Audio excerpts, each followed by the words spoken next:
Hello बंधुरा welcome to my channel my किचेने सबाइके वेलकम। आज के आमी रान्ना करब रुई माछेर एकटा अन्यरकम रेसिपि। चलो तोमरा देखते थाको। एखाने आमी माछगुलोके भेजे नेब और माछे नुन हलुद माखिए नियेछिलाम, तोमादेर देखाइनि।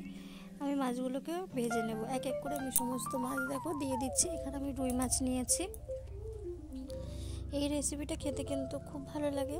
তোমরা যদি চাও বাড়িতে ট্রাই করে দেখতে পারো, আশা করি তোমাদেরও ভালো লাগবে। এখানে মাছগুলো এক পিঠ ভাজা হয়ে গেছে, আমি মাছগুলোকে উল্টে নিচ্ছি। দেখো মাছগুলো উল্টে নিচ্ছে একটা একটা করে। মাছগুলো লেগে গেছিল একটার সাথে একটা, তো আমি উল্টে নিচ্ছি। দেখো মাছগুলো বেশ লাল লাল করে ভাজা হয়ে গেছে। এবার মাছগুলোকে নামিয়ে নিচ্ছি আমি। এবার ওই যে তেল রয়েছে সেই তেলটার মধ্যে আমি জিরে ফোড়ন দিলাম। জিরেটাকে 6 থেকে 7 সেকেন্ডের মতন ভাজা হবে। তারপর আমি এখানে দিয়ে দেব জিরে গুঁড়ো, পরিমাণ মতন লঙ্কা, এই কাঁচা লঙ্কা আর পরিমাণ মতন লবণ, পরিমাণ মতন হলুদ গুঁড়ো, এগুলোই সব দিয়ে দিলাম আমি। দেখো তেলের মধ্যে দিয়ে মশলাটাকে খুব ভালো করে তেলের সঙ্গে মিশিয়ে নেব।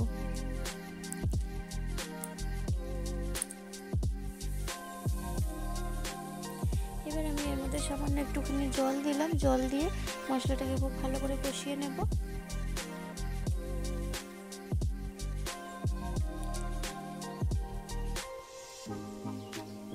তোমরা কে কোথা থেকে আমার ভিডিওটা দেখছো একটু কমেন্ট করে জানাবে। আমার ভিডিও তোমাদের কেমন লাগছে সেটাও অবশ্যই একটা সুন্দর কমেন্ট করে জানাবে। তোমাদের কমেন্ট ধরে আমি তোমাদের ভিডিও দেখতে চলে যাব তোমাদের পরিবারে। এবার আমি মশলাটা কষানো হয়ে গেছিল, আমি এটার মধ্যে পরিমাণ মতো জল দিয়ে দিলাম।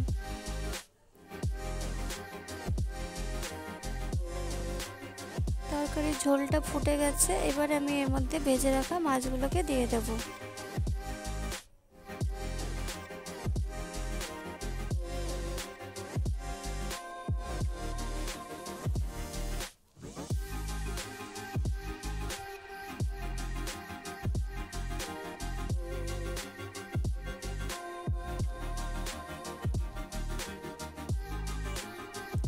এবার আমি এর মধ্যে একটু গরম মশলার গুঁড়ো দেবো, যেটা তোমাদের দেখানো হলো না।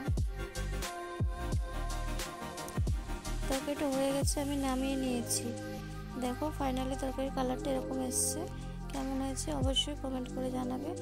আর আজকের ভিডিওটা আমার এই পর্যন্ত। টাটা।